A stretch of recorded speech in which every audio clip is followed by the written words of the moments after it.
So good morning and welcome to our third Salon, the very first of 2021. Happy 2021 to everyone. The Maternal Gift Economy Breaking Through series is hosted by the International Feminists for the Gift Economy and Genevieve Vaughn. I'm Letitia Layson, your moderator. We are thrilled to have Jody Evans and Sheri Mitchell with us today. Both our guests will speak, followed by a Q&A. Genevieve will be available for Q&A also during that time. So check the bottom of your screen for the Q&A icon. That's where you're going to enter your questions. We'll have two lovely women, Judith and Liliana, who will be watching for those. The chat box is going to remain open during the talks, but if it's distracting to you, remember, you can close that down so you can focus on our speakers. We're going to be together for the next few hours. Please remember to take care of your bodies, the needs that you have to stretch, move around, feed yourself, hydrate well. Today's salon is going to be recorded and will be available for viewing on our website, the maternalgifteconomymovement.org. So thank you so much. And we look forward to seeing these two incredible women. Our first speaker is Jody Evans. She's a lifelong peace and social justice activist and co-founder of Code Pink, Women for Peace. She was in Jerry Brown's cabinet when he served as governor of California in the 1970s, ran his Senate campaign in 1982 and his revolutionary 1992 campaign for president. She has led citizen diplomacy, delegations to Iran, the Gaza Strip, Yemen, and Afghanistan, and has published two books, Stop the Next War Now, Effective Responses to Terrorism, and Twilight of Empire. She founded a campaign at Code Pink, cultivating a local peace economy to address the need to change culture from a war economy culture to a peace economy culture if we want to achieve peace and justice, to a giving, sharing, caring, thriving relational economy from an extractive, destructive, and oppressive economy. So without further ado, let me present to you Jody. Thank you for being with us. Thank you so much, Letitia, and I'm going to share my screen. So I come to you from Tongva lands on the west coast of Turtle Island, and I want to thank you, Diane, Letitia, and Jen for holding the space for this conversation today.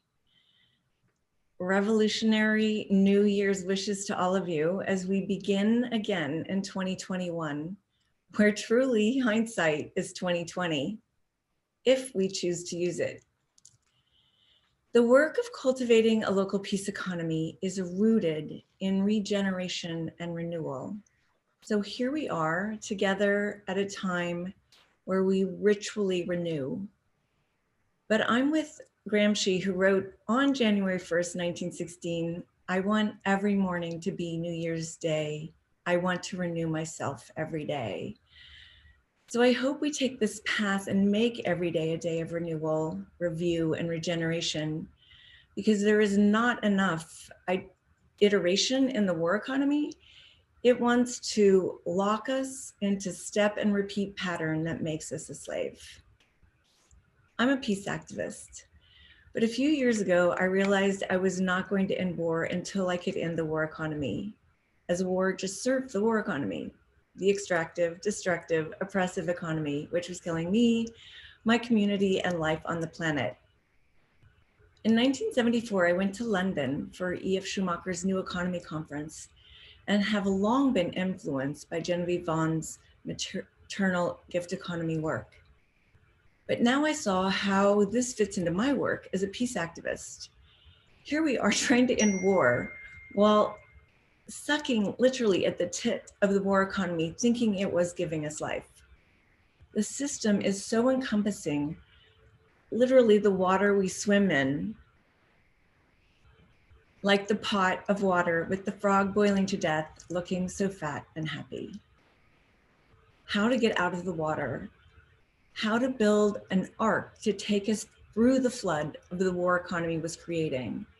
I look at what climate change is doing, the global economy, and see it as this flood that we see in all cultures. And in building a local peace economy, it is building an ark. I turned my attention to the peace economy, the giving, sharing, caring, thriving, resilient, relational economy with which none of us would be alive. I repeat, without which none of us would be alive, as Jen teaches us every day. It became clear that everything that actually nourished conditions for life was constantly being degraded, denied, destroyed, devalued, and privatized. But we all continue to put our values towards structures that are killing us. The war economy, a monster that takes everything into itself. I watch it in activism. I watch it in my community. It leaves us with the illusion that that is all there is, but we know better. We've seen all kinds of systems change over time. And once we are aware that it is killing us, it is time to turn around and create what sustains life. Easily said, but it's a structure. It is strong. It has weapons. It has money. It has control. It has power. It is hegemony. It controls the narrative. It defines the values. And if you don't agree with it, you are marginalized and thrown out. Now, I prefer to be out than in and live as much as possible outside the culture of war. But I also have habits I have to break, patterns that have become who I am. And to let go of patterns and habits, we have to practice new ones. This feels overwhelming to many because we are all overwhelmed in our lives. And many of us are along the spectrum of where we enter this story, what our habits are and how they have become us. I'm excited to hear from Sheri later, as her life has been in a community closer to the values that nourish and respect all life. So I'll talk more about the divest part, as she knows much better than I, the path to peace and the connection to life. Most of us in modern culture have lost the respect and value for life, not in our minds, not in our hearts, but in our behaviors. Not our fault. The connections have literally been pulled away from us in our most vulnerable moments. Moments where our choices were not obvious or in reach. And those of us who are white, the hubris and stupidity and violence of our ancestors laid this barren soil for us. If we want to take responsibility and move forward as ancestors who do not perpetuate cycles of violence upon future generations, and who are planting seeds to nourish life for all our relations, we must divest from the war economy and recognize our choices and what consequences and violence they result in. The constant whittling away of connection to earth and that which is actually of value has left a gaping hole in our beings, which leads to more addiction, to what brings us to death instead of life, a cycle of violence internally and externally. But at Good Pink, we say the only recognizable feature of hope is action. We are coming out of a year of pause, where what is violent to life was exposed and what is essential became super clear. One of the patterns of nature is to slow down, to speed up. So I feel that 2021 offers us an opportunity to speed up the cultivation of the peace economy, as we got so many lessons in 2020. One of the hardest parts about letting go and practicing new patterns is that we need to take the time to grieve the loss of all that we have given of ourselves to the inferno of the war economy. Plus, it's our communities. 2020 gave us time to grieve and time to see so clearly what was upside down.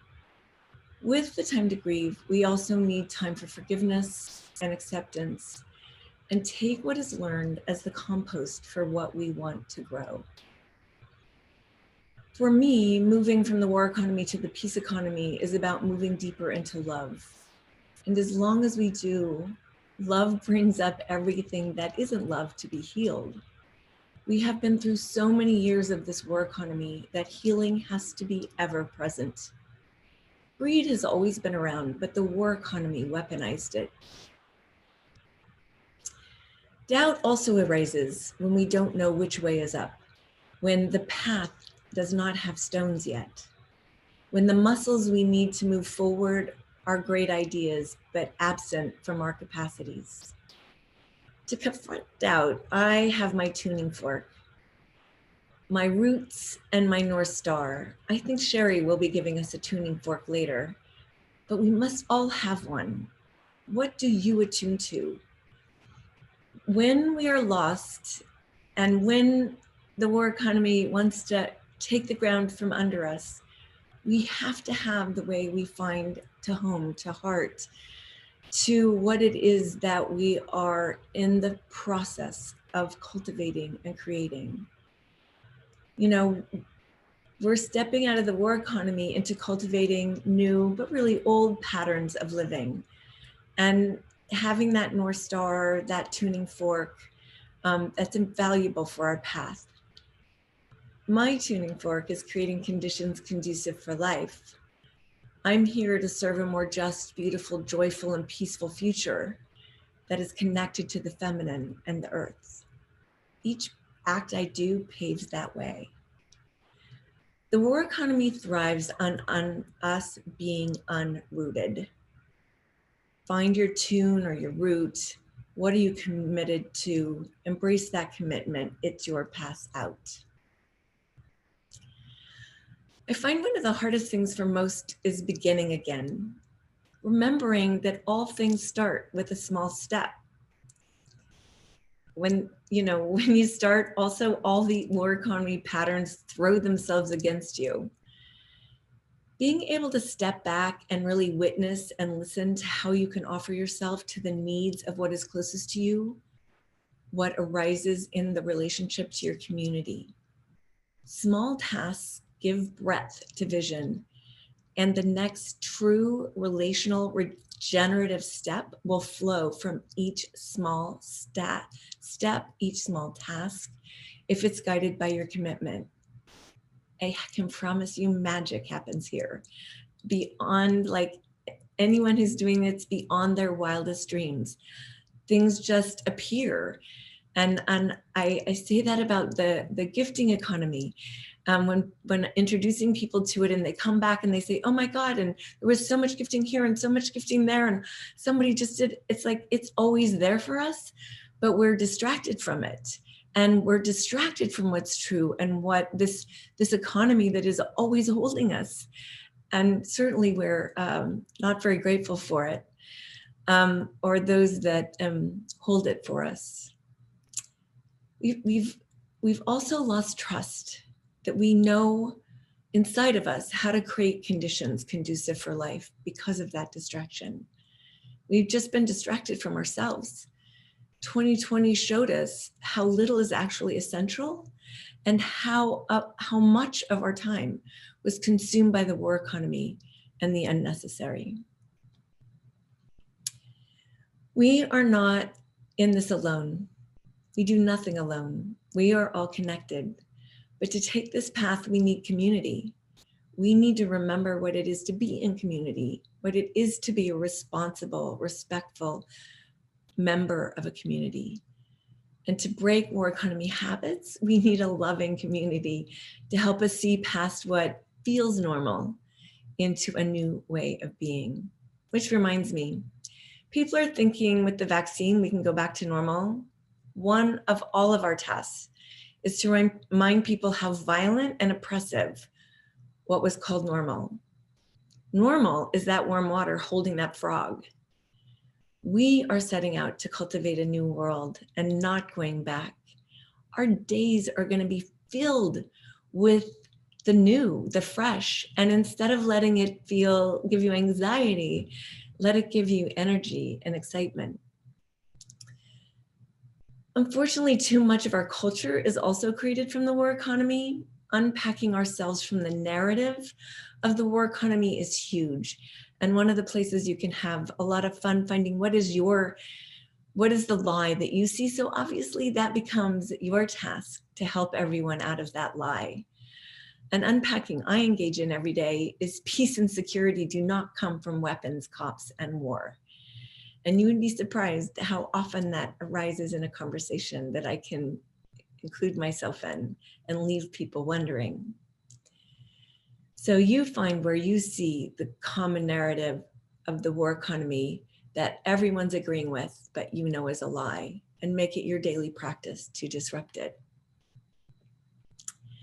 So to lay the path forward, we must first take a look at the patterns that empower the war economy and practice our way out. I have 21. If you come up with more, which I'm sure there are many, please share them with me, because being able to name something is the way we can change it. So the war economy thrives on alienation, literally creates alienation so that it can thrive. But we live in a world of connection. We need to witness where we have patterns of alienation. How much time do we spend alone and feeling alienated? And what are our methods of creating connection? Even with COVID, we can be connected. With COVID, literally, we're shown that we're all connected. But connection frightens the war economy. They want to control those connections and filter them, and now own them and manipulate us with them, which continues that sense of alienation. So for me, where I start with connection is Mother Earth.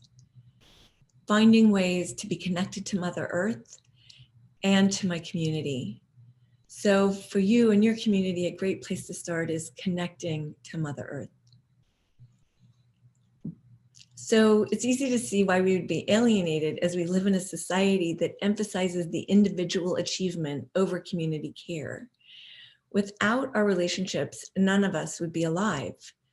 The self is patterned into the war economy, and it is what creates the gap of connection we try to fill.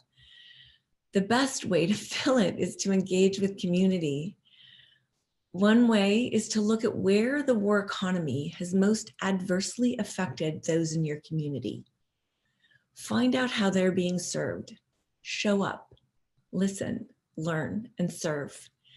Take every opportunity to be with those who are caring for, creating, and making your community healthier.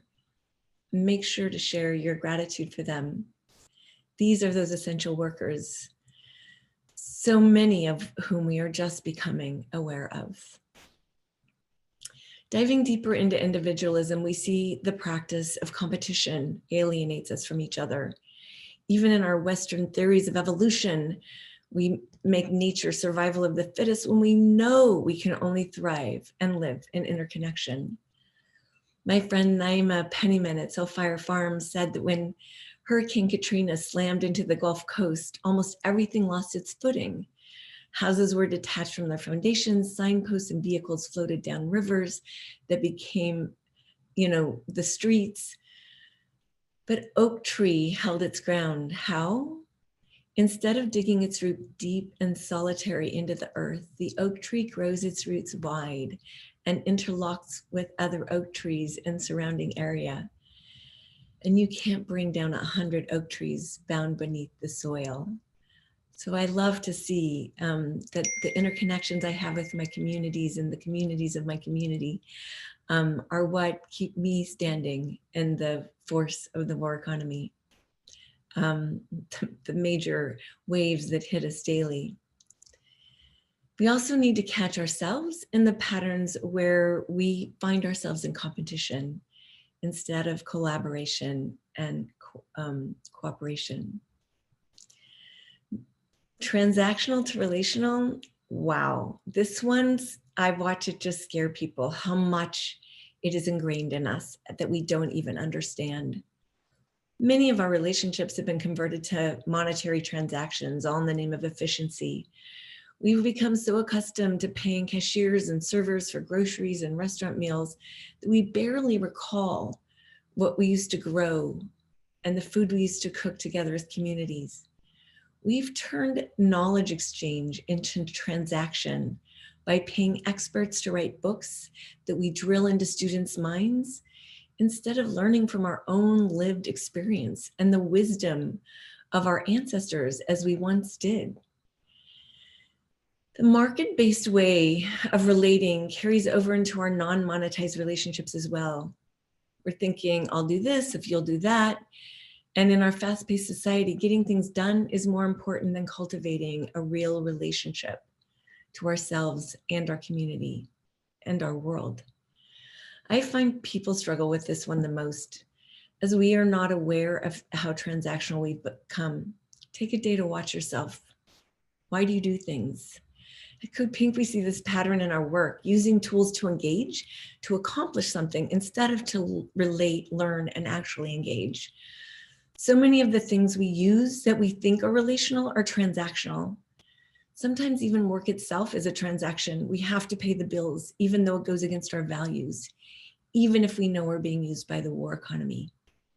Relational work, find it. It creates conditions conducive for life. The war economy works overtime to force us into depression and helplessness and hopelessness. The structure continues to destroy and extract our time, our joy, our connections to life and the planet. And it can feel overwhelming. This one is easier for us at Code Pink as our hearts are broken every day by the violence and death the US is engaged in. But we know that our engagement for peace first keeps us out of depression, and then inspires other, and then affects those in power. So watch where you are pulled down or overwhelmed and pivot to engagement, any kind of engagement, even hugging someone, calling someone you love, finding out if where there is a need and engaging. There is so much violence in the world, but when you engage with others, you see the abundance of love, care, and beauty there is, releasing you from apathy. So the war economy is too big. We think too big to fail, but it fails every day. Bigger is better is a lie we live in. More is killing us, literally stressing people to death. The war economy operates on growth and continual consumption, and it rewards those with a big reach, a loud voice, and the money or power to affect millions of people. That culture bleeds into all our beliefs and habits.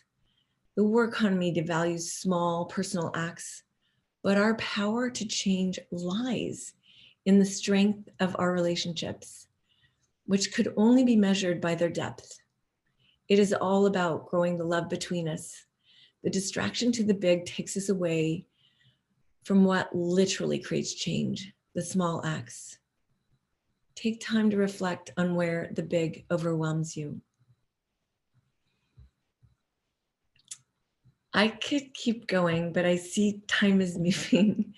So I want you to look at them and see, like from either or to both and, from reactionary to investigate, from us versus them to all of us, from limitation to imagination, from restraint to pleasure, from control to empowerment. You know how to define those for yourselves and witness where you fall in relationship to them. From scarcity to abundance, from plastics to the planet, from urgency to wisdom, consumption to creation, accumulation to sharing resources, and repression to revolution.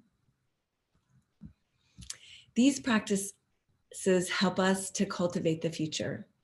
The day-by-day, step-by-step practice helps us change ourselves in order to change our community, the systems, and the culture. There's what you think and feel, and then there's what we do. What we do is essential to the future. Over the years of doing this, a few of the very first comments are, what does this do to change the system? Well, first of all, it takes one person and a community out of the war economy, out of the violent machine, and it gives that energy and time into creating the experiment we need for the future. If we want to live in a peace economy, we have to cultivate it, create it, raise it, nourish it, feed it, strengthen it. You know, the hegemony of the war economy has never been stronger in my lifetime. And it has never been more obvious to the destruction it wreaks and that it is a failure.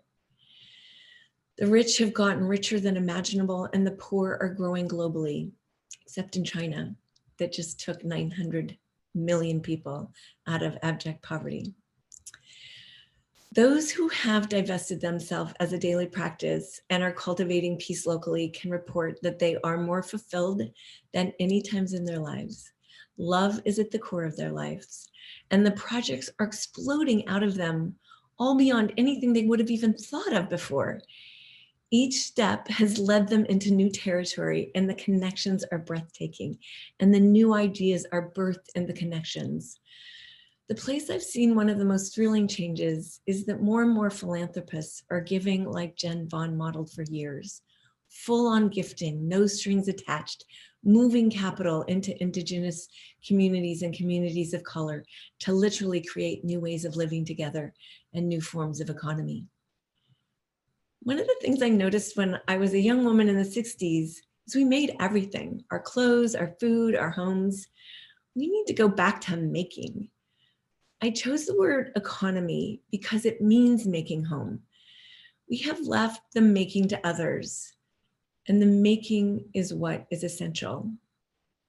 So to kick off 2021, we are bringing these practices into form by joining with V, who used to be Eve Ensler, at 1 Billion Rising Gardens, and adding our Planting Seeds of Peace. There is so much land that needs attending to in our communities, and so many that need to be fed. To put our hands in the soil and make food together brings us right next to the essentials. The food we need to eat and our need to care for the soil that delivers that food for us. It is regenerative in its lessons. To plant seeds of peace is to bring ourselves, our community, and our practices back to the essentials. We can practice all the things we need to divest from with this simple practice. Planting seeds of peace is also feeding those who don't have food. In 2020, we saw heartbreaking lines in every city across the world. There are people in your community who need food. Who in your community is making sure they are fed? Find them, join them, serve, and be part of that offering. It brings you right up to what is wrong in the world, brings you relational with what you need to be reminded of as you transform yourself, your community, with those acts that build the rich soil to transform the world. Rising Gardens is a defiant call for a revival, restoration, and transformation. Gardens are a compassionate call for peace and justice, because one of the greatest injustices of our time has been the destruction and eradication of Mother Earth, parallel to the ongoing and escalating gender-based violence. Gardens remind us of our enduring connection to life, to each other, and to Earth, which compels us to do everything in our power to protect and nurture life and all that is sacred without doing harm. Growing food in a garden organically, be it in your own indoor garden or a community garden, allows you to feed yourself and your community. Maintaining a garden is an act of resistance because it does the opposite of what the capitalist machinery does. It connects people and communities with the earth. To grow one's own food, to grow beauty in life is a revolutionary in this age of ecological, environmental, societal, and spiritual collapse. Tending a garden, like nurturing our own communities, requires patience, creativity, love, care, attentiveness, persistence, diligence, mindfulness, and commitment. Gardening centralizes growing and giving. It is not about taking or acquiring. Gardens place us firmly and deeply in the art of honoring life, becoming artistic beds of creative resistance. Planting seeds of peace nourishes everyone. To make a garden grow is love. To keep a community alive is love. And always remember, if you have come to help me, you are wasting your time. If you have come because your liberation is bound up with mine, let us work together. Lila Watson, onward to peace, and thank you. Thank you, Jody. That was just so beautiful. And I look forward to participating in this 21 days to defest and the seeds, planting the seeds of peace with you and thee. It's very exciting to have you. I just wanted to respond to a question in the chat right now, which is, yes, the recording will be up as soon as possible. And we'll, if you just stay tuned to our website, you'll have that available to you. So from planting the seeds to, and from a war economy to a peace economy, we now have Sheri Mitchell. And, you know, as is appropriate in Indigenous cultures, she will introduce herself in her own language. So I'll not try to muddle through her Indigenous name. I'll let her say that on her own. But Sheri Mitchell was born and raised in the Penobscot Indian Reservation. She received her Juris Doctorate and a Certificate of Indigenous Peoples Law and Policy from the University of Arizona's James E. Roger College of Law. Sheri is an alumni of the American Ambassador Program and the Udall Native American Congressional Internship Program. She also received the Mahoney Dunn International Human Rights and Humanitarian Award for research into human rights violations against Indigenous people. She is a longtime advisor to the American Indians Institute Healing the Future program and currently serves as an advisor to the Indigenous Elders and Medicine Peoples Council of North and South America. She's the founding director of the Land Peace Foundation, an organization dedicated to the global protection of Indigenous rights and the preservation of Indigenous way of life. Prior to forming the Land Peace Foundation, Sheri served as a law clerk to the Solicitor of the United States Department of Interior as an associate with Fredericks, Peebles, and Morgan Law Firm. A civil rights educator for the Marine Attorney General's Office, and as staff attorney for the Native American unit of Pine Tree Legal. Sheri is the author of the award-winning book, Sacred Instructions, Indigenous Wisdom for Living Spirit-Based Change. And she has 3 books that are currently in progress that we'll see, hopefully, in 2021. So without further ado, welcome, Sheri. Thank you so much for joining us. Thank you, Letitia. Kwe, hello, Gwanude, welcome to everyone who's joining us from all over the world. Ndeli Wisi, Wanahamu Kwasset, Najio Banawapskewi, Pasilda Nobama Kawasus, no Banawapskewi, Nagakakagus, Niltibayek, and Nalita Haziyu and Dayan. My name and my language is Wanahamu Kwasset. My family is Bear Clan from the Penobscot Nation and Crow Clan from the Passamaquoddy tribe at Zibayek. I always joke that I grew up at the Penobscot Nation and all my grandfathers were Penobscot and all my grandmothers except for one were Passamaquoddy, and that we knew we lived in a matriarchal, matricultural community because the language spoken in our homes was Passamaquoddy and not Penobscot. So we followed the grandmothers in that regard. So very happy to be with you here today. I want to thank Letitia for facilitating this conversation. And Letitia is very skillful at holding all the strings. And so she's helped us to hold ourselves together many times when we've come together. And I just really appreciate that skill set that she has. And it's a real gift. And so thank you, Letitia, for that. And I want to thank Diane for helping to manage the technology, which is something that, you know, many of us are still struggling to learn as we go. And of course, I want to thank Jen for bringing us together in this way. And I just want to share a little bit about how I came to be in love with Genevieve Vaughn.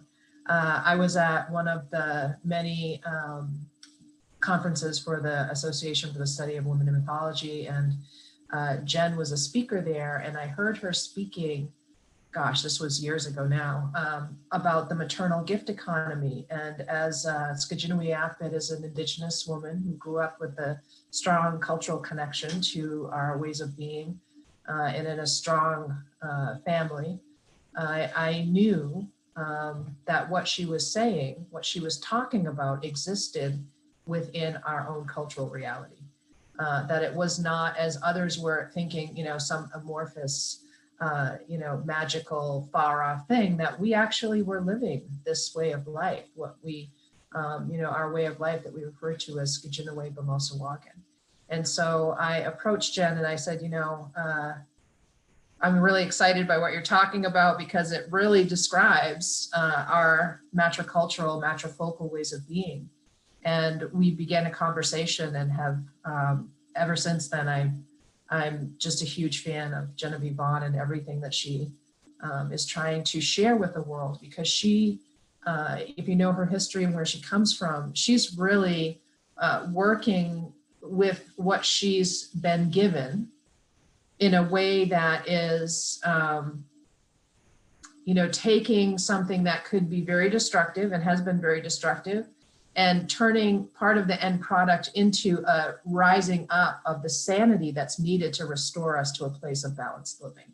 And I'm just so incredibly inspired by how she has lived her life, the ways that she continues to give back, and by all that she has offered to all of us, including holding this space open. So I just a deep bow to one of the matriarchs of our lives, Genevieve Vaughn. Thank you, Genevieve, for all that you do and for all that you are. I certainly appreciate you and love you very much. And so, Diane, are you going to share the slides or should I share the slides? However you would like. Okay, how about if you share the slides? Okay. So what we're talking about here, just really to bring us into focus, is looking at a way of being in relationship to the world. It's a pathway, a walk upon the earth.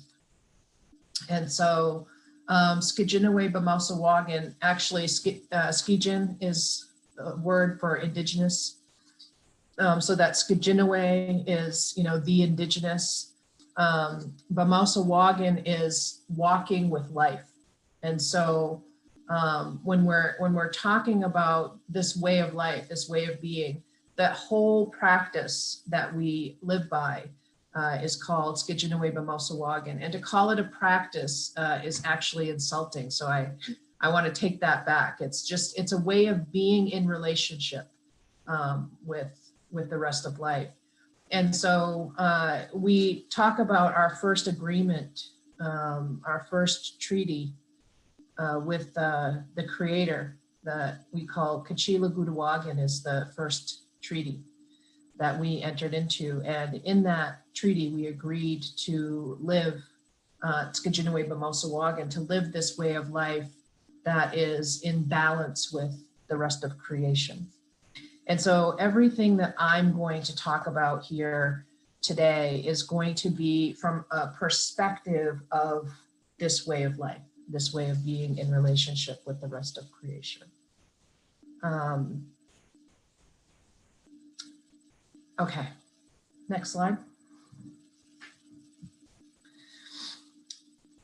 So the talk that the title to the talk that I gave was in Dilnabamuk, Building a Relational Economy. And when we say Pasilda and Dilnabamuk, what we're saying is I offer this for all of my relations. And Dilnabamuk is our relations, our family connections. And so when we end our prayers, when we're talking publicly, at the end of that public address, whenever we come together and we gather and we're sharing anything, we always acknowledge that we cannot make a move. We cannot do anything. We cannot give life to anything, whether it be a thought or a breath or an action, without impacting all of our relatives, right? And I have here the two-legged, the four-legged, the winged beings, the beings that crawl and slide along the earth, the plants, the trees, the living earth herself. And, right now we certainly are enmeshed in a very interesting relationship dynamic with the winged beings. If we think about some of the challenges that we're facing right now and that we've faced in the recent past, those things have come to us from the winged nations, from those who have wings and who move across the sky. And so right now we're being taught some very serious lessons about how we're living in relationship with the rest of life by our relatives of the winged nations. And so when we think about, these relationships that we have with the rest of life, we have to recognize that what our relatives in the winged nations are attempting to tell us right now is that we are living in such a way that is upsetting the balance of life, that we are living in such a way that has caused harm to other living beings. One of the stories in our tradition is the story of the first illness. And the nutshell version of that is that in this story of the first illness, we have,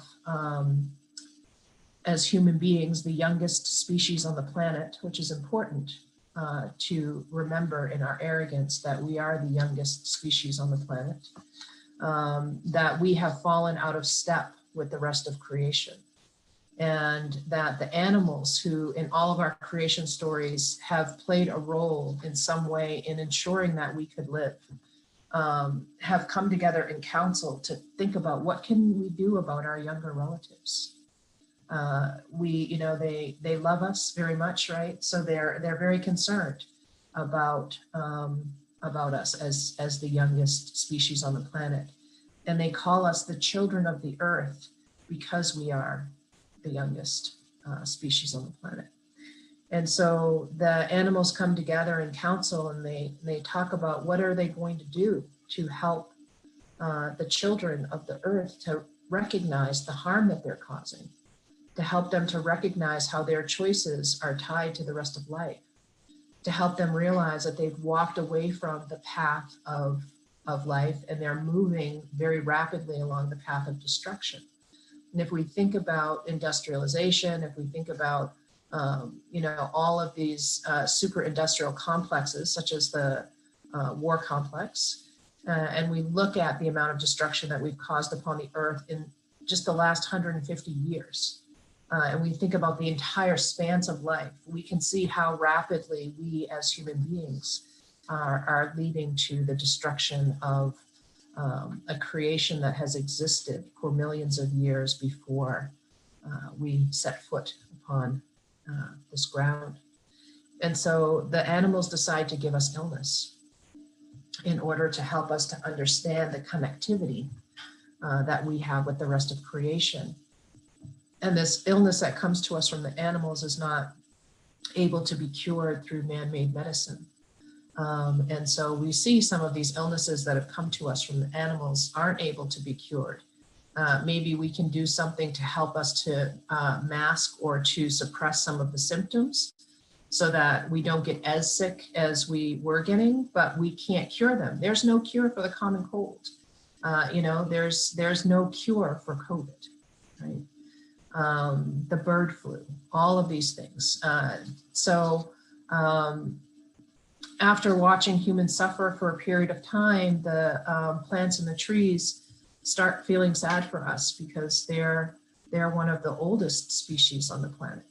And they decide to go into council together to talk about what they're seeing. And so they go into council so that they can decide what are we going to do to help these children without taking away the lesson that the animals are trying to teach them. And so the plants and the trees decide that they're going to send a message into the dream space that if the human beings will come back into relationship with the plants and the trees, as Jody was talking about the planting of gardens, right?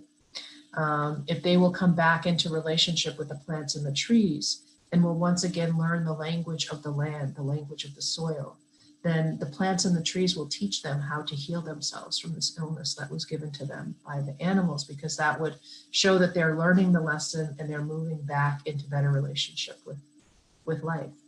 And so that happens, and a grandmother comes and she, this is a very long story that's being very, very, very abbreviated. She comes back to the forest and she, over time, demonstrates her sincerity, and the plants and the trees begin to teach her. And when she tells her people what has happened, they return back into a living relationship with the natural world and closer to the forests. And the story, as we're told it, we are told that we are the ones who returned. We are the children who returned back into relationship with the earth. And that was our second attempt, our second commitment, our second chance at living Kachila Gudawadan, and living that treaty that we made with creation to live in a certain way. And so when we think about this term, Basilda and Dilnavamuk, it's said, at the end of any type of offering that we have publicly, is a reminder to us of that commitment. It's a reminder to us that we can't make any move at all without impacting the rest of life. And so that's foundational. This is the foundational teaching that is really instrumental when we're talking about a maternal gift economy. We don't look at it as a gift economy. We look at it as a way of being, as a way of life. And so having this foundation for this way of life is critically important, because if you don't understand that interrelatedness, that interdependence, that interconnectivity, then you can't possibly comprehend what follows. So we can go to the next slide. And so this way of life is very mother-centric. Understanding the relationship, the connectivity that we all have with one another is clearly important, but also the mother is at the center of this way of being. And so we look at that in terms of one of the values that I talk about in the book, Wulikimau, which is this sense of harmony, right? It's about living in harmonious balance with what's outside of you, by taking the balance that you've created from within you and putting it forward, which is Kache. And so when we think about that balanced way of being, when we think about living in harmony, again, as Jody said, it's really about cooperation over competition. And so this way of life doesn't contemplate any type of competition, nor allow for the emergence of any type of competition that determines whether somebody can live or die. And so when we think about the market economy, what the market economy presents to us is a competition that not only takes away the dignity of those who are not the most aggressive and oftentimes violent participants within that economy. It takes away the dignity of those who come to it with more peaceful more open, loving, sharing perspective, and it steals away their ability to survive. It's very cutthroat. And so when we're thinking about Skitchinaway Bamasawagan, Pasilda and Donabamuk, Wulukimawu, looking at this central themes that are connected to all of this, what we're talking about is living in harmony in ways that we know, no matter where we come from, if we study the history, that our humanoid species survived because we learned to cooperate, because we lived in community with one another, and because we helped one another facing the challenges that life presents to us.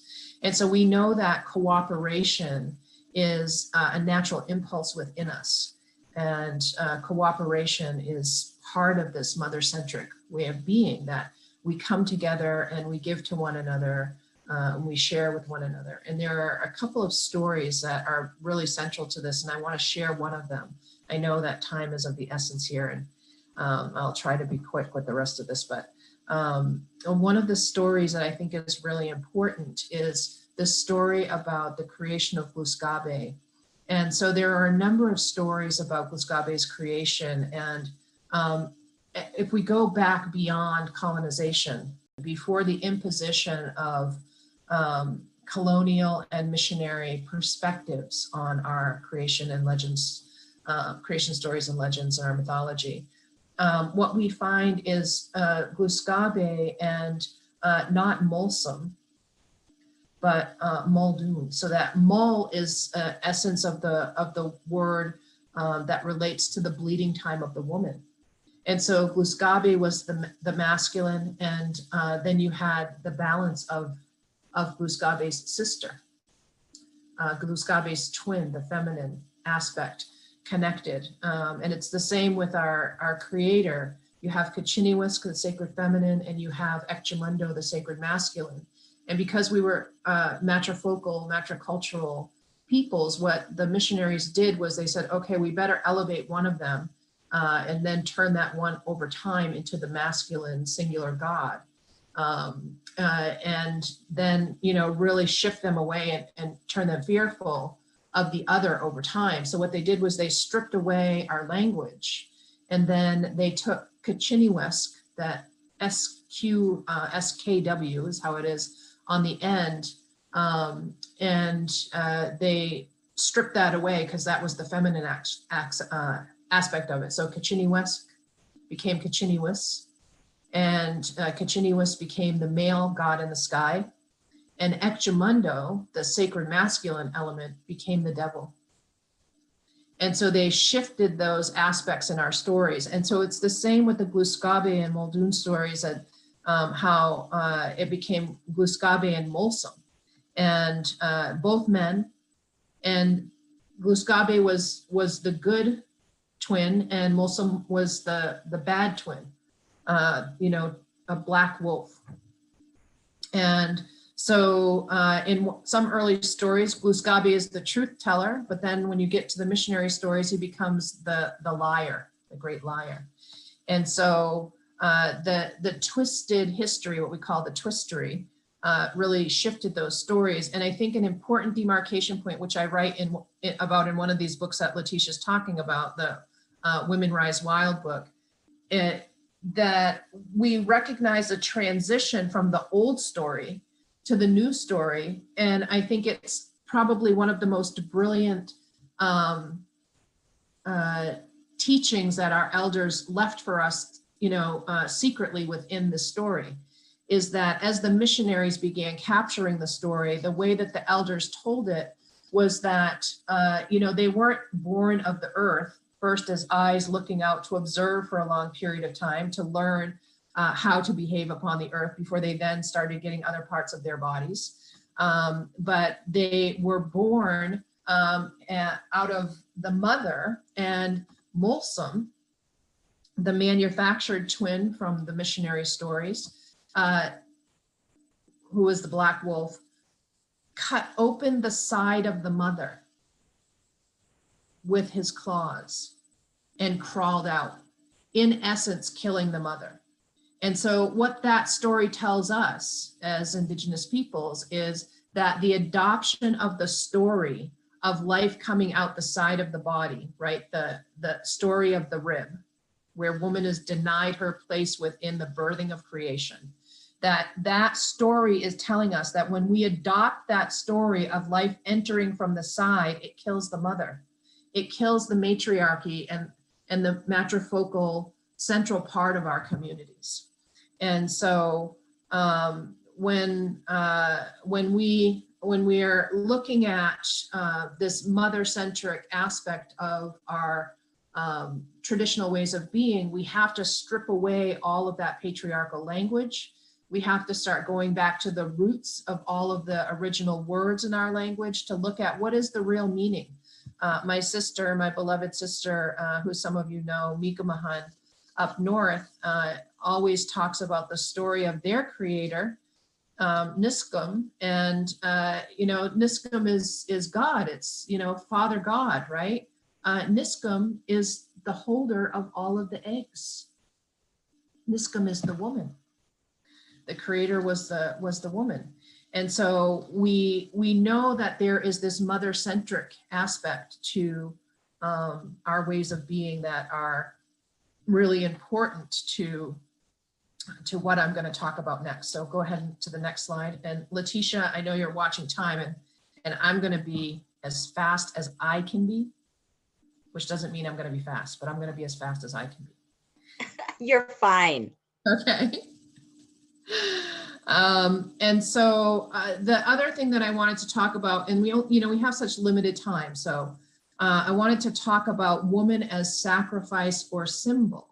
So there are all of these stories within Indigenous tradition where the woman is the sacrifice, and the Corn Mother story is a classic example of that, where this grandmother is she and her husband are talking. She's very sad because the people are starving to death. And she keeps going and she keeps praying and making prayer offerings. And so she goes, and Frank, we have great stories about how our traditions connect to the science, and that's in one of the other books that Letitia was talking about. So please feel free to ask any questions about that in the Q&A. And so, as she's going and she's praying for the wisdom to be able to help her people who are starving to death. Is it a literal starving or is it a symbolic starving?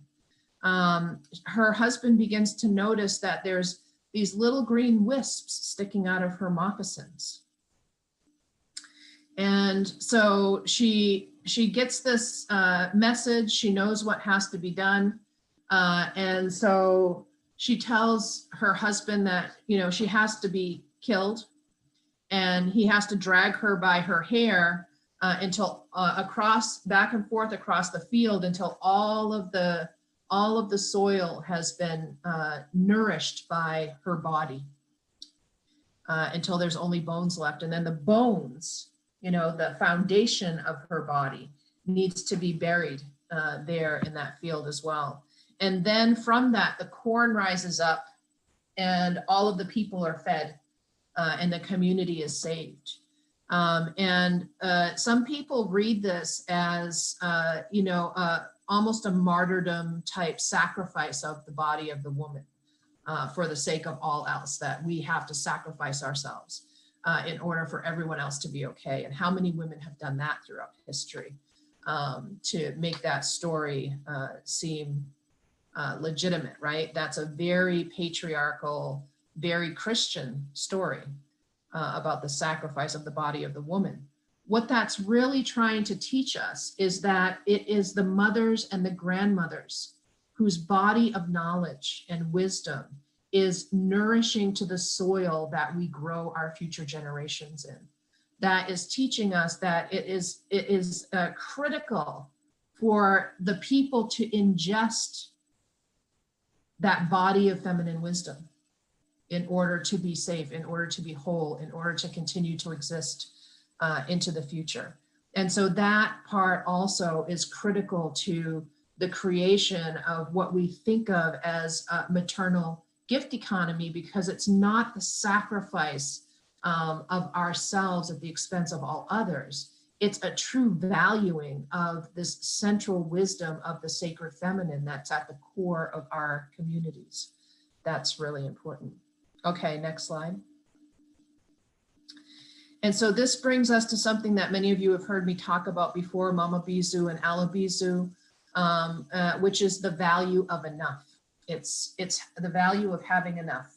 I have enough here right now in my basket, right? I have enough security. I have enough food. I have enough shelter. I have enough medicine. I have enough belonging. I have enough of everything that I need in order to live a dignified life and to have the space necessary for what lives within me, the gifts that I was born for bringing into my community, for them to arise in the fullness of what they were intended to be. And so that's Mama Bizu, that I as an individual have that type of enough. And then we recognize that Alabizu, which is everyone has enough, is tied to Mama Bizu. And we learn that at the very beginning through that concept of Basilda and Dildabamak, that we're all connected, right? And so we have this understanding of this value of enough. Like part of my basket of Mama Bizu that makes sure that I have enough, included in that basket is Alabizu, which is that everyone has enough, because I cannot be secure within myself unless all those around me are also secure enough to not want to try to grab from me, right? That my sense of security, my sense of safety is dependent on everyone having that sense of grounded security and safety themselves and this sense of dignity. So then next slide. What this brings us to for me is my grandmother's wisdom about reciprocal sharing. And so my grandmother, and to me, this is the gift economy right here in loving action. And so a story that I love to tell about my grandmother, and I still feel like I'm, 5 years old and I'm getting my hat pulled on and my hood tied real tight when she's talking to me, and it's still dark out and it's cold and I just want to be in my bed. And she's explaining to me how I'm going to take this bag of food or this, bag of winter clothes or winter boots or whatever it is that she has on that given day. And I'm going to walk to this person's house, and how I'm going to get there. I'm going to go down the road this way and I'm going to walk up behind this other person's house through the woods.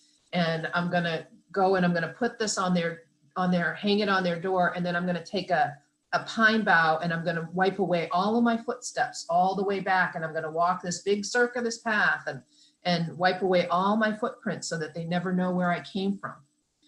And I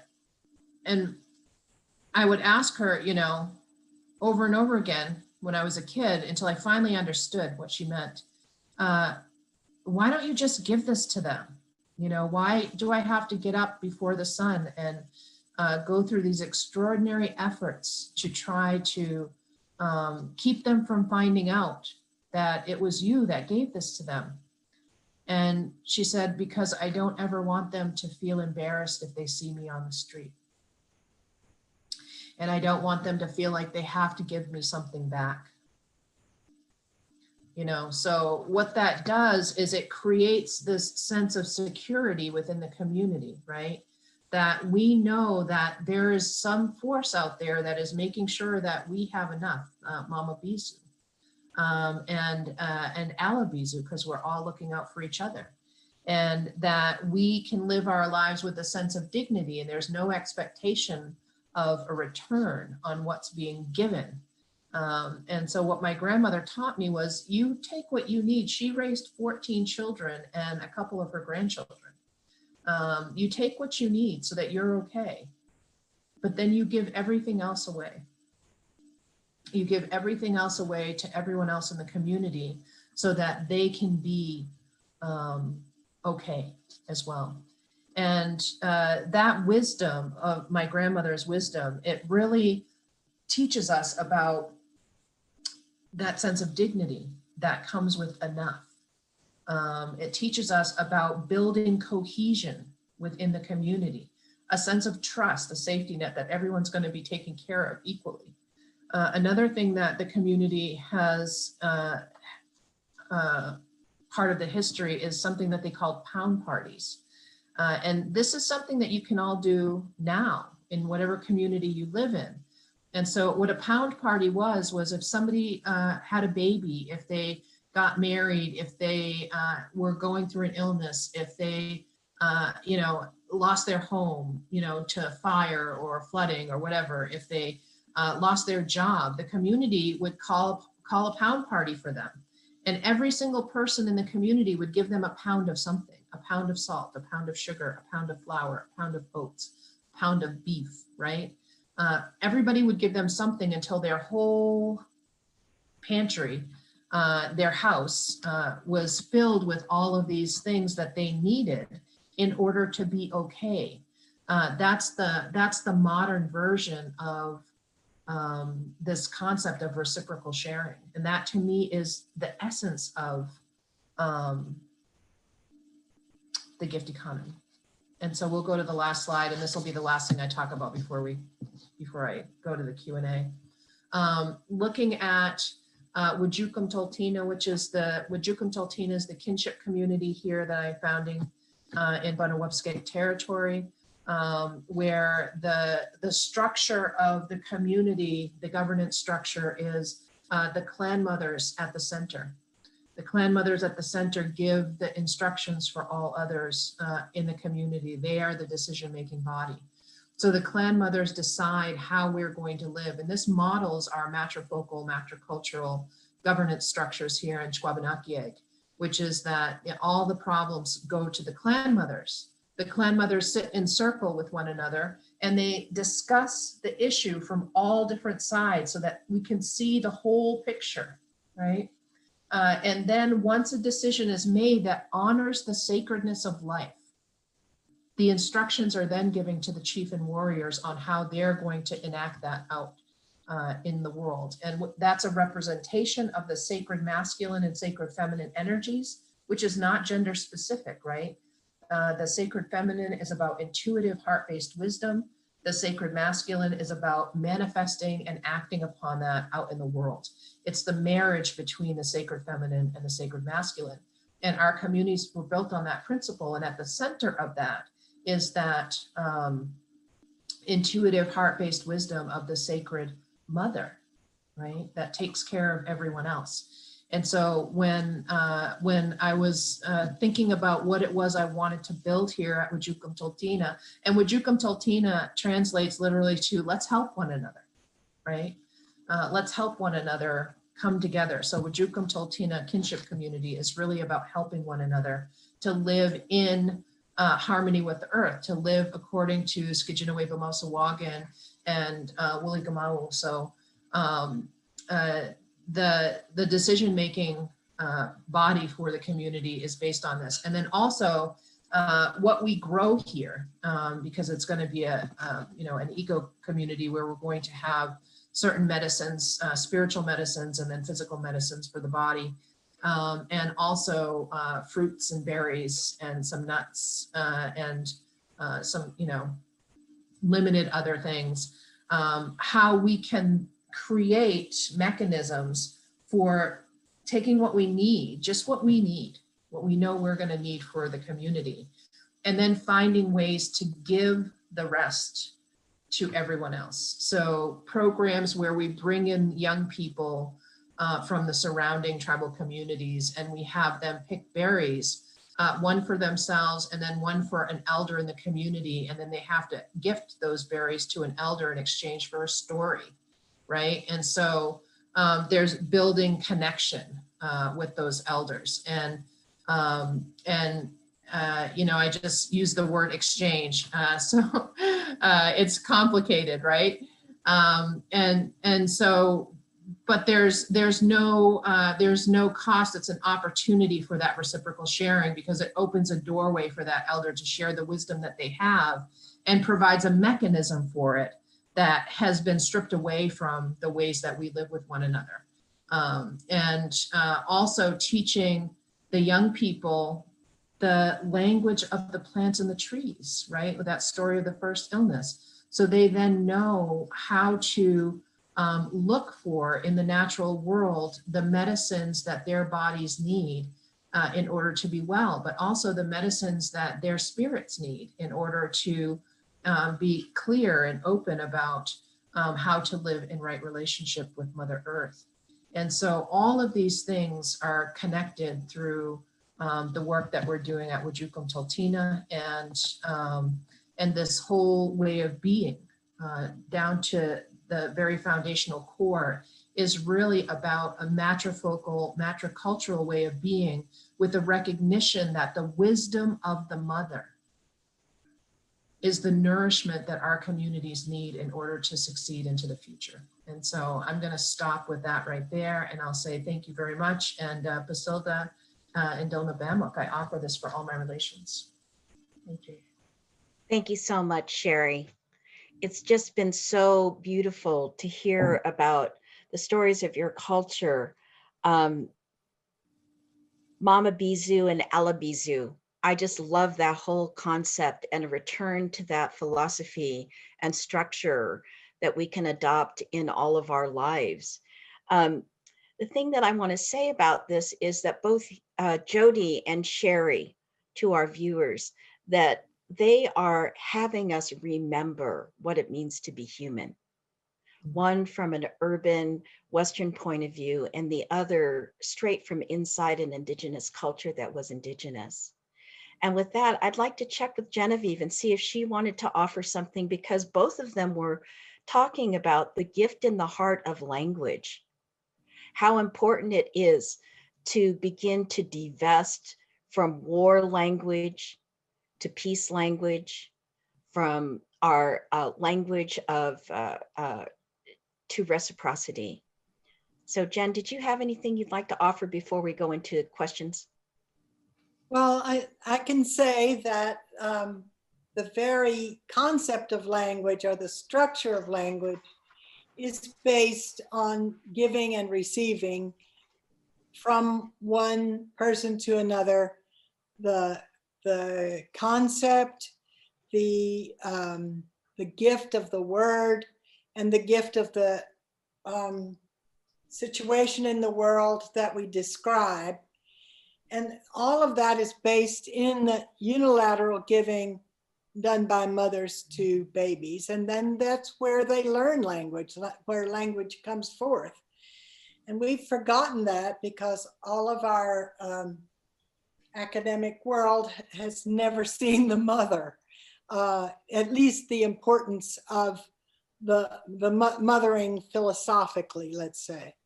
And we need to get back to that in order to connect with the roots of life, and with the indigenous roots, and that indigenous people tell us, matriarchal societies tell us, and everyone who is working for peace and for changing the economy and the culture towards a peace culture and a livable culture that won't destroy the earth, which is our mother.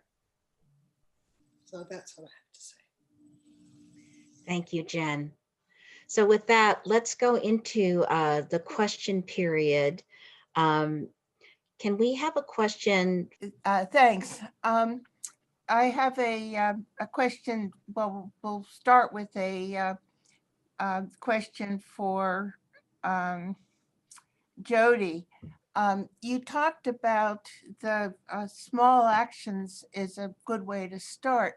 And I wonder if you could give us an example of an action that either a big one or a small one that you think was effective. Sure. So I'm just going to start with my personal experience. So I live in Venice, California, And in following my own instructions, looking at where the war economy most affected my community, I discovered that 1,500 homeless kids live in my community from the ages of 15 to 25. And so it was like, okay, you know, what do we do? So we went, I got a bunch of friends together, created a community. We decided that would be the focus. It's not really safe for them in some of the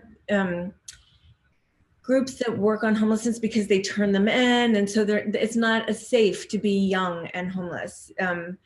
So we decided that we would take our cars down to the beach on Saturdays with sandwiches and feed them and start to build trust. And we did that for a while. And then we learned what they needed. And they needed so much. So we found a Baptist church around the corner from me.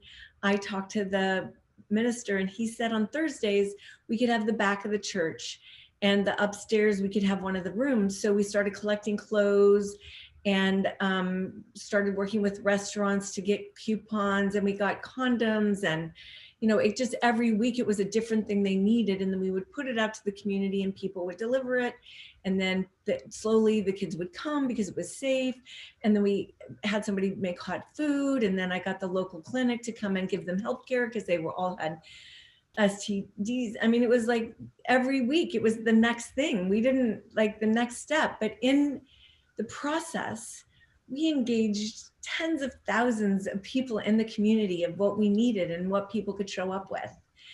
And then we had free counselors on Thursdays. So we had 20 hours contributed each week of counseling sessions.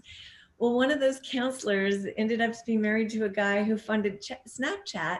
So then they built the building for us on the main street. They now have education, healthcare, clothes. It's become the model for the whole of Los Angeles of how to be with homeless, because it was rooted in love, that these kids are homeless because of the system we live in, and that we always greeted them with love and what can we have to offer. But even way better than that, you know, I live in a community that's really old. It's the oldest Black community in Los Angeles, but it's also like the coolest, hippest, highest, you know, most expensive in some ways. And so, you know, now we have 15,000 homeless who live in our community, and the rich people get really pissed off and they get super angry at me because, like, don't you understand? My kids aren't safe. And it's like, they're homeless. They're in this, you know, like the crazy language of rich people. So we had an election, and LA is run by our neighborhood councils. And in every other neighborhood council, 6,000 people voted. In ours, 58,000, more than vote for president, because they had been engaged, because they love the homeless, because there's more people in this community that understand the situation, that had been taught through this relationship of 1,500 homeless kids that know the homeless aren't your enemy, know they need to be cared for. And this whole group of people that were rich were running on a platform that said, keep Venice safe and secure. And to all of us who know that's like dog whistle for keep the homeless out, we won, and it was beautiful. And just the day we voted, we had to stand in line forever and be together. And so in a city of, you know, 90,000 people, that one act educated, nourished the hearts of everyone. And when I, you know, planting seeds of peace and going to find ways to feed people, plant seeds of peace in your own hearts. You know, it's a win-win for everyone. It makes us related and connected in ways that, you know, when we drive by or don't pay attention because we want to be in denial because we're overwhelmed or whatever, it breaks through all of that and connects us. And that's just one example. I mean, another one is Indigenous community that you know, wanted to have a space for itself, and bringing together funders on Lead with Land, and using one example, my example of like saving land, saving Mother Earth that was going to be turned into yet more grapevines, and just letting it be beautiful for the community. 360 acres, and it's like, here, community, use this in any way you want. And in 20 years, I wanted to become a land trust. And in that 20 years, the community made so much beauty in giving, just giving, because it was theirs and they gave to it. It was like being on a biodynamic farm. That energy of love and gift, because no money was changing hands, was profound. And now it's in a land trust for the whole community. And that model has now created some thousands of acres that have been giving into the same land trust, because people can see, they can witness what happens. It is a way better return on investment than money. You know, that the return on investment is life and its vibrancy and its love and its connection and its community. And I could keep going. I mean, what happens is it just mushrooms, and it gets to this point where I call it at 9 months, it's just like magic happens. And it seems to be like the same amount of time of gestation and birth. But at 9 months, literally something pops. And I've talked to Reverend Barber about it, and he said it's the same with Moral Mondays in North Carolina for him, that it would take 9 months of showing up, you know, as we do every week. And then it would just pop, and what he was able to do in North Carolina, he feels also was rooted in the peace economy. And he uses the war economy and peace economy in his lectures, because militarism is one of the things of the Poor People's Campaign. And so he's adopted the war and peace economy in his work.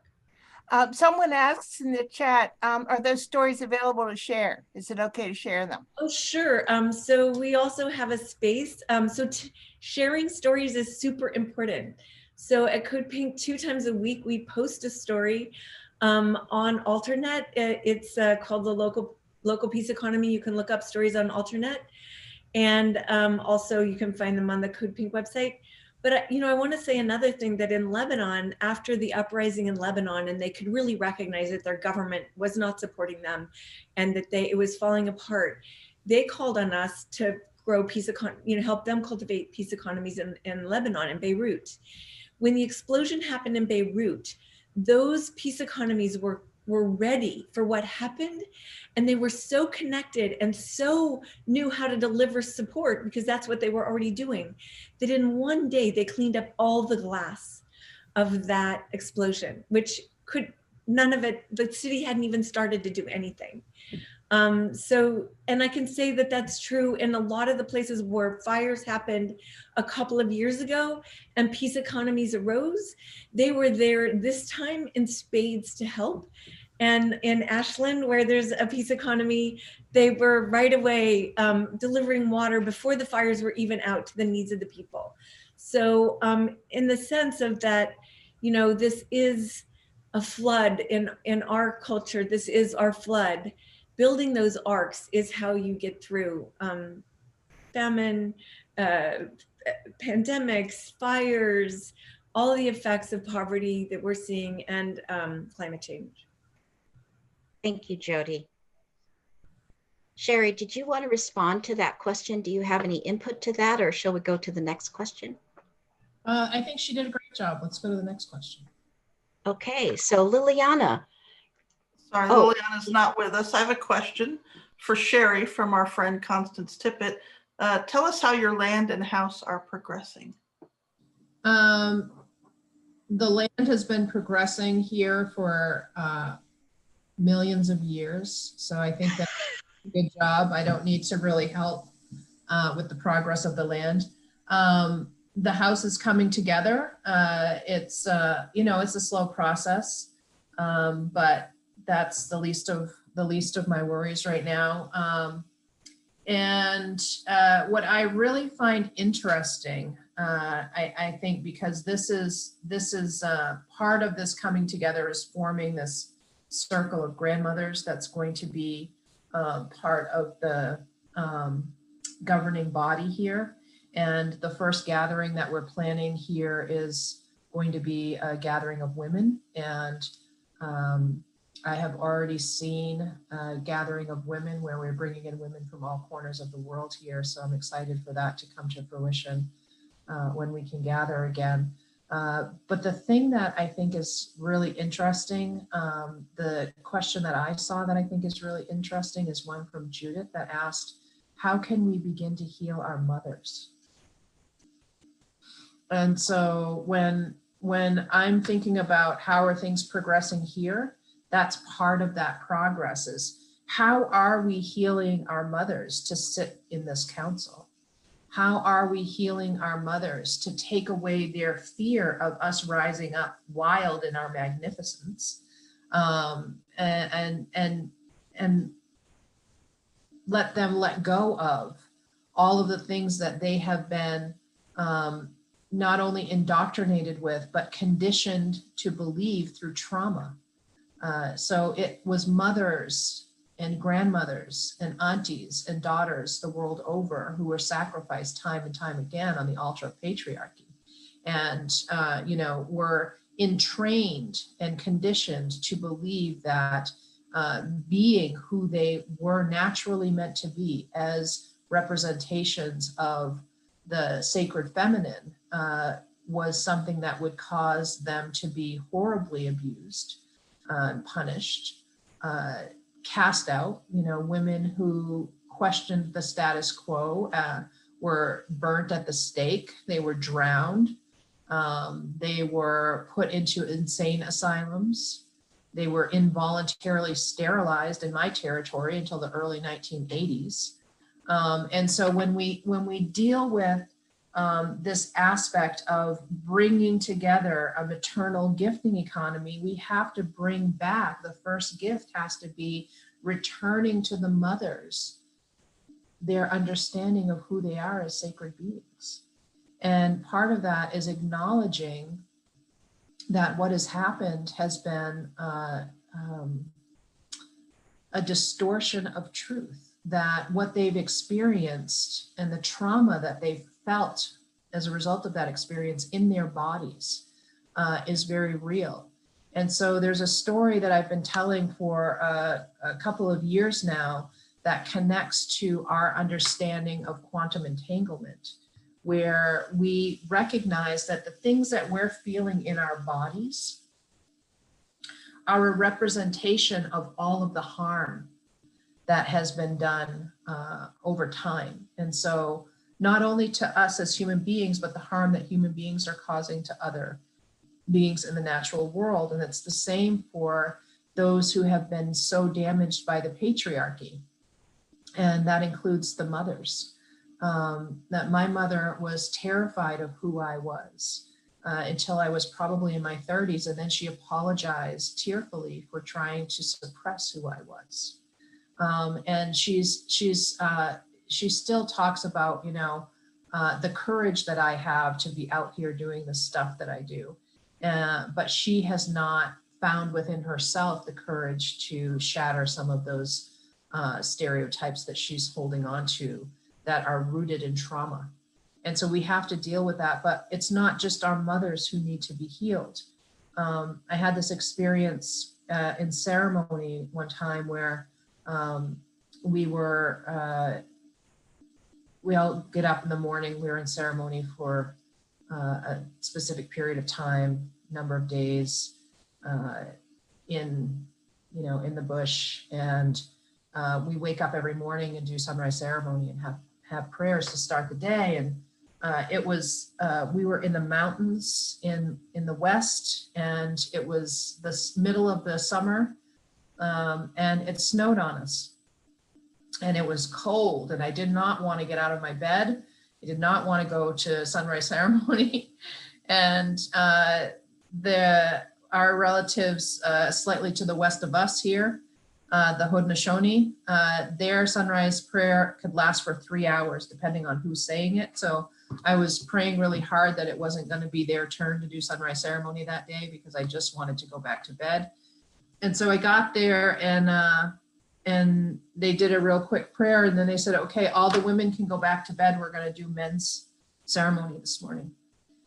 And I was like, thank you. My prayers have been answered. And I bundled up, like this, but with a much bigger blanket. And I was like, okay, I'm going to go back to bed.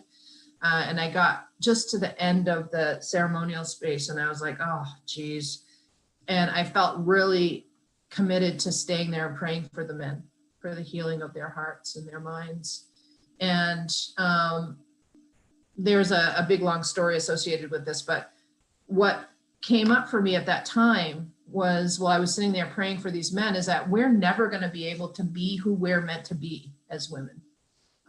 We're never going to rise up as a full representation, regardless of the gender of our bodies, of the sacred feminine. We're never going to rise up as that representation of the sacred feminine that we have within us, unless that sacred masculine is giving back to those who are identifying as men. And so, we need to have that healing for not only the mothers, but for all those who mother, which includes the fathers. And so we need to acknowledge the trauma that has been inflicted upon them. We need to be able to talk about it. We need to be able to talk about how it prevents us from seeing one another, because it creates this illusion that clouds our vision. And even when we want to come together in a good way, we can't because of the trauma that we're carrying. So I think that we need to, also be willing to sit in the decay. We need to be able to sit in all of the, the messiness of the birthing, right?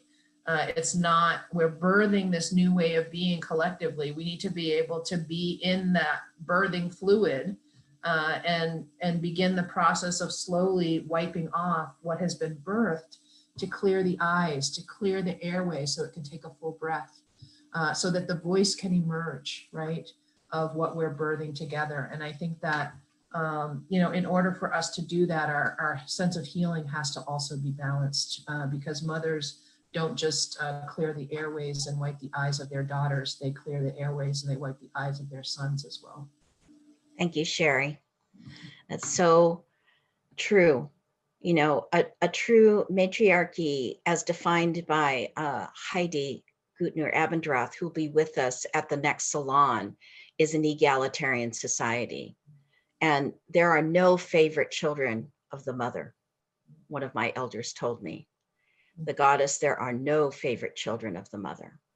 So with that, thank you for all of your words that you shared. And Judith, do you have another question for us? I wonder if either of the panelists has a question for the other one.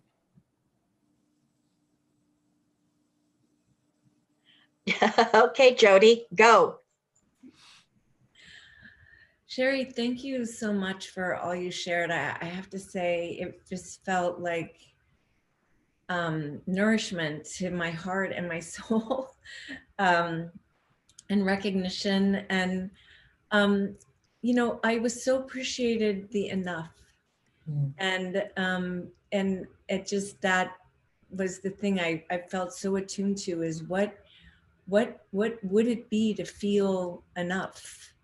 And that you have two words that understand both the having of oneself enough, and that knowing that everyone else doesn't have enough, that we're not in a way safe and secure. And it's so much about the war economy that continues to use all of our money to bomb people, instead of creating the enough around the world that would literally make us all safe and secure.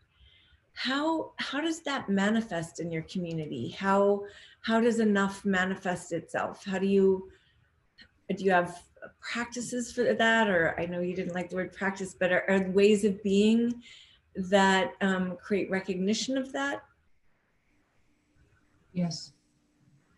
And, I think that one of the things, I was just talking to some young people, a couple weeks ago, I got 3 messages from people who know me and know somewhat of my work. And they had seen something, run into some work that I had done somewhere that they didn't know about. And they called me up in almost this kind of accusatory way and said, how come I didn't know you did this? And I think that that's kind of the philosophy behind this reciprocity, this way of being that creates Alabizu and Mamabizu, is that it's very quiet. It's a very quiet thing that people don't often even think about. You know, the fact that we in our communities are on a daily basis delivering breakfast, lunch, and dinner to community members, that elders are being shopped for in the community, that they're being provided with medicines to keep their immune system strong and their lungs healthy.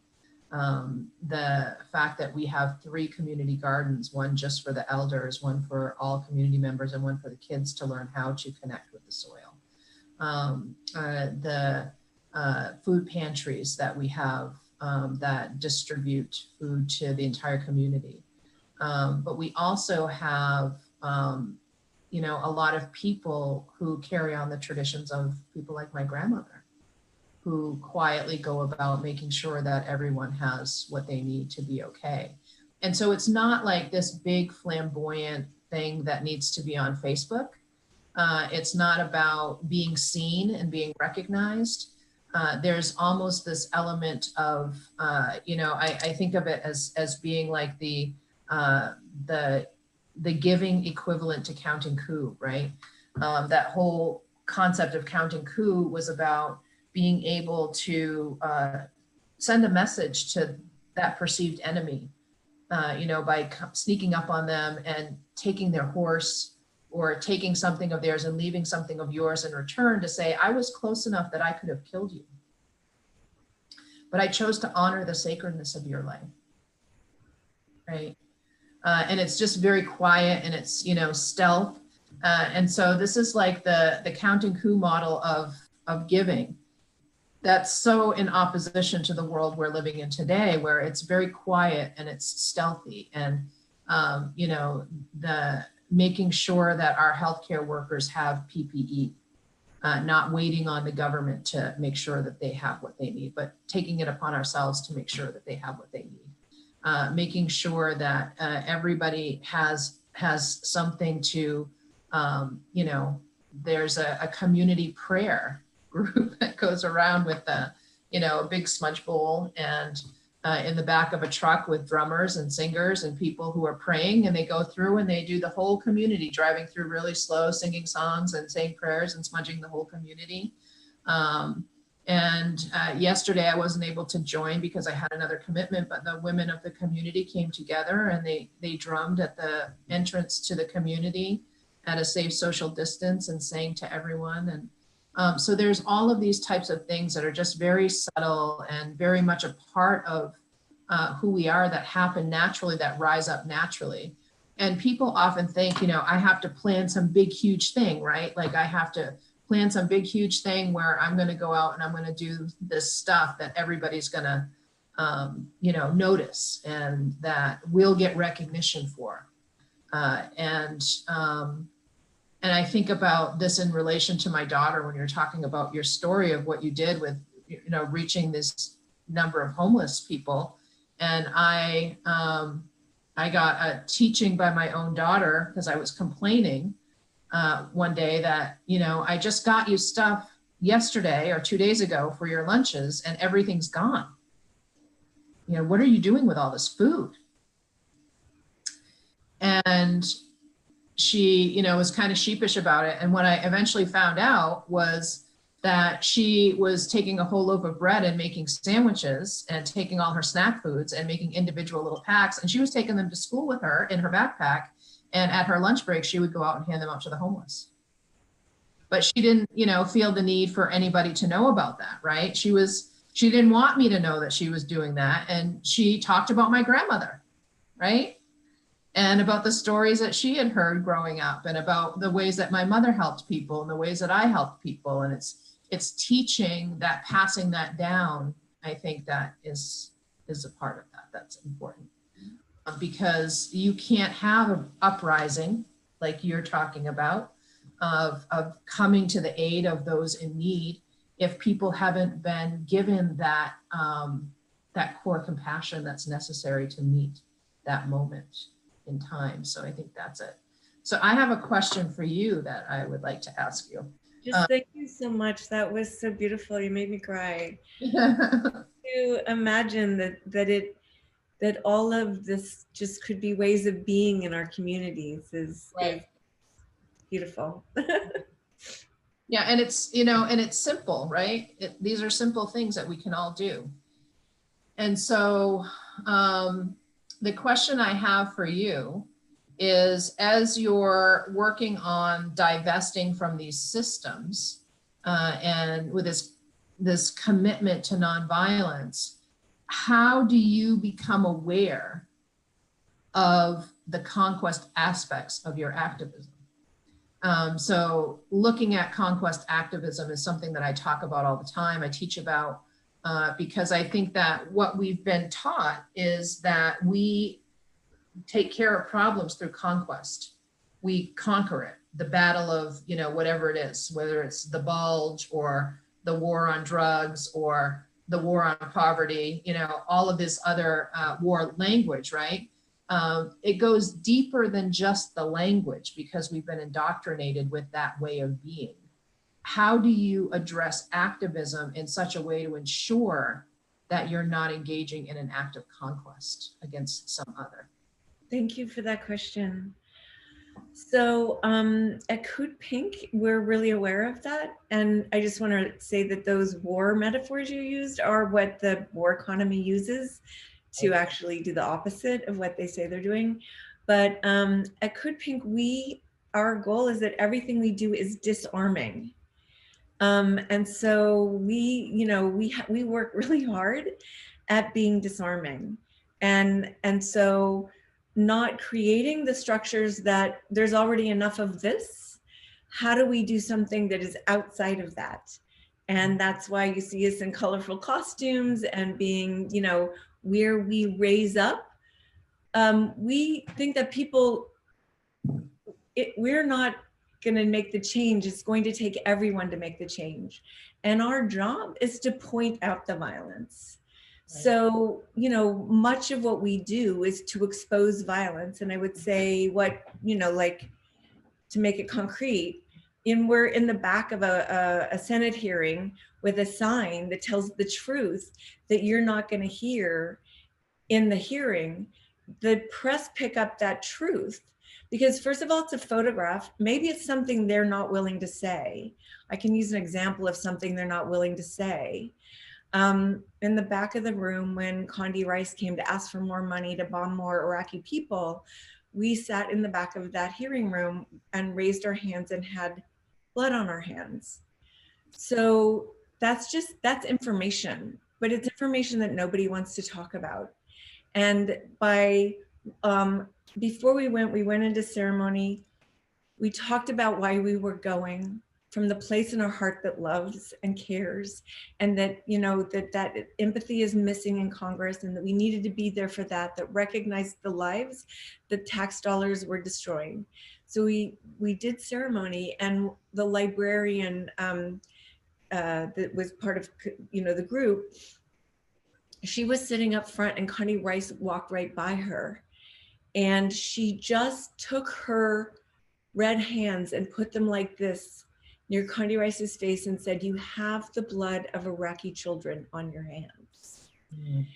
And that picture went around the world. Now, that's not something the media is ever going to say, but that picture told the truth of what was true in that moment that nobody would say. So we feel like it's like, for us, it's the narrative. There's this narrative that we have to disrupt, because why did we go to war in Iraq? Because all these lies were told and people agreed to them, and they were all lies, even though we were constantly saying they were lies. And in the meantime, $5 trillion have been spent destroying the planet, countries, and people. So we really feel like constantly, like, what does this look like to be disarming? So another example is we were like a month-long hunger strike in a member of the Congress's office, Congressman Ackerman, a Democrat from New York. And he wasn't listening. We were trying to stop an active war on Iran that was a blockade of the Persian Gulf. And on Friday, Nancy Pelosi said, we're going to vote on that on Tuesday, and it's going to go through like a knife through hot butter. And that weekend, we found out Congressman Ackerman lived on a boat in DC. And Monday morning, we had little dinghies. Like, disarming is always at the core. So little flags, we create a blockade around his boat, and like, you know, beautiful little hats with peace signs and flags with peace signs. No war in Iraq, no war in Iran, no war in Iran. He came out at 7 in the morning, totally laughing, like laughing his head off, met with us for an hour, and then, which he had refused to do for a month. And then we said, could you just meet with these Iranian students so you could understand what it means to Iranians, what you're about to do? At 2 o'clock he did, and at 2:30 he ripped up the bell. And I want to say Jen Vaughn is the core. It's so funny to be telling that story with Genevieve here, because she is at the core of that happening by, you know, really infusing us the capacity to do that work and to take on Iran, which we have not stopped taking on. Yes, we know that activism can be rooted in violence, and we strive very hard to model what that can look like as activism to inform, because things can only change with an informed people. And we have to get in the face of the lies, just like we are with China right now, where they're trying to drive us to the brink of a nuclear war with China over lies, a country that's taken 900 million people out of poverty and stopped COVID in the country, and has no aspirations for imperialism. The empire wants us to go to war with them. Thank you. I think it's really important for us to think about that in a really deep way as we're doing whatever work it is we're doing in the world, because so many of our goals are to replace them with us. And that's how we perpetuate these cycles of conquest and violence. And, you know, we have to think about it in regard to the spiritual journey, that it's not about, killing off this aspect of ourselves. It's about stripping away what no longer serves us, integrating the lesson, and then cycling forward intact as a whole being. And since we're, you know, in the larger sense, one living being, all life is connected to one living being, we have to be thinking about our work in that way, because, you know, how do you move from transactional with a military industrial complex to transformative? How do you mobilize that body in a way that's not engendering war, but that is supporting a cooperative, peacetime, uplifting life for the rest of society? Because, you know, at the heart of that question is an economic question. How do those millions and millions of soldiers support their families if you do away with this business of war? And so how do we turn that transaction into something transformational is a question that needs to be really explored, I think, at depth. We have lots of answers to that question, no problem. Yeah. There's way better jobs that are much less traumatic and more healing to the planet and the person and the world. Yes, we have, you know, whole conversations on that. We have great answers to that. So I think those need to be part of the discussion. You know, and, you know, we also have a lot of members of the military as part of our community, because they have witnessed, you know, what it is, and that there could be much better ways to be investing their lives. And, you know, also what's super tragic is that, you know, as we talk about life, here we are in a pandemic that has taken so many, and the carelessness with how we see people live, which makes me sad that is, you know, the conditions we have created for what life is. And then that there is so much violence that is perpetrated by our tax dollars, and not just to war, You know, in Congress, there's literally like a death quotient about how members decide they'll vote. And there's so many votes that happen that are like only so many people are going to die, instead of how does this nourish life for 7 generations? And, you know, the question always is about education. What are we taught? And you've said that so well, Sheri. It's like all of our jobs is really just to be, so that people can witness there's a way of being it, and that it is, you can thrive, and life thrives in that way. And then the responsibility to teach, and the discomfort that that is, that, you know, first for us, we, you know, when you tell the truth, people hate you. And so you go through a lot of people hating you, and then, you know, knowing that it's the truth, you just keep going until there's enough people that resonate with it, that then that becomes an agreement. And I think that's all of our jobs, you know, that's why, you know, it's like there's so much that is needed for us to be the peace economy, for us to be the maternal gifter, to model what you're saying, Sheri, to just be moving in the world as a gift. That affects people. Yeah, and I think you're right. I mean, one of the things I just put something forward recently that talks about the, you know, that the standard operating procedure for our congressional leaders is not how do we move people forward in a loving and healthy way, but how much suffering, what is the degree of suffering that we're going to allow people to endure? Exactly. You allow them to endure a little bit of suffering, or are we going to allow them to endure a great amount of suffering? Who bears the brunt of that suffering? And how, you know, how do we stage the degrees of suffering and perhaps the duration of the suffering? Those are the questions that are foremost in the minds of congressional leaders. And we need to completely shift that narrative, right? Because a mother doesn't contemplate how much suffering she's going to allow her children to endure. A mother contemplates, how can I uplift and support the thriving of my children, right? And we need to be shifting the way that we're thinking, and changing the view around that from, you know, oh, aren't you cute, little lady? Let me pat you on the head, to this is a matter of survival for our species on the planet. The species that is at greatest risk of extinction right now is us, and it's suicidal ideation that's built into the culture that we have allowed to proliferate, and we have the ability to be able to change that. Thank you so much, Sheri and Jody. I'm actually shocked that we're almost to the end of our time together. Because I'm so engrossed and engaged in the conversation.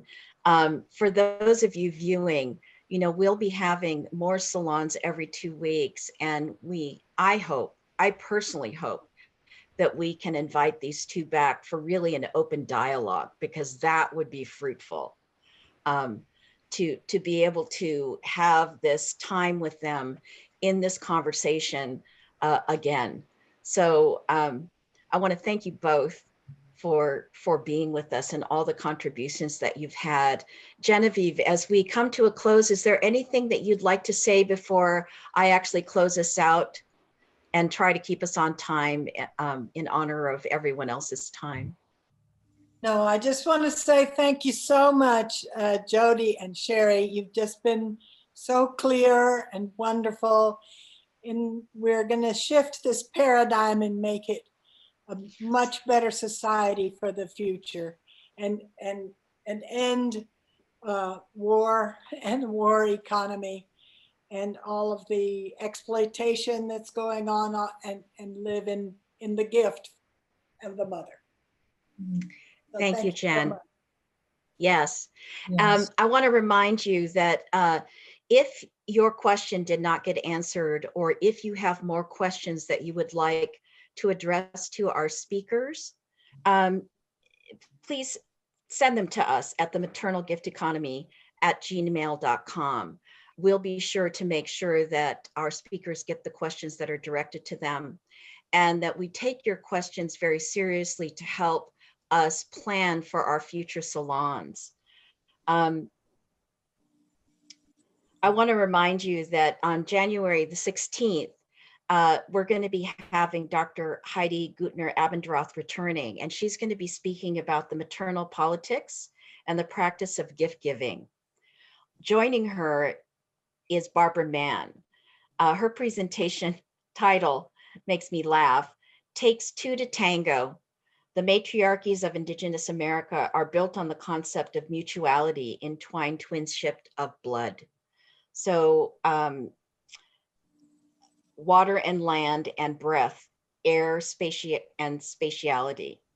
So it will be a wonderful experience to have both of them. They are co-editors of a maternal modern matriarchal bibliography. I think it's for Oxford or something.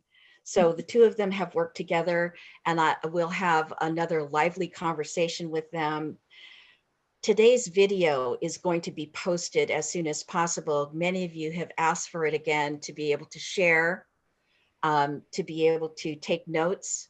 Again, our website is maternalgifteconomymovement.org. So we want to thank you from the deepest place in our hearts for you joining us, for you sharing this information so that we can literally bring this movement forward and break through in 2021. So with that, we're wishing you a wonderful weekend. Please stay safe and well, take care of each other, and we'll see you again in 2 weeks. Bye for now. Thank you so much. Thank you. Thanks, Jen. Thanks, Sheri. Thank you all so much. Yes, thank you, Jody. Thanks, Letitia. Thank you. Bye-bye.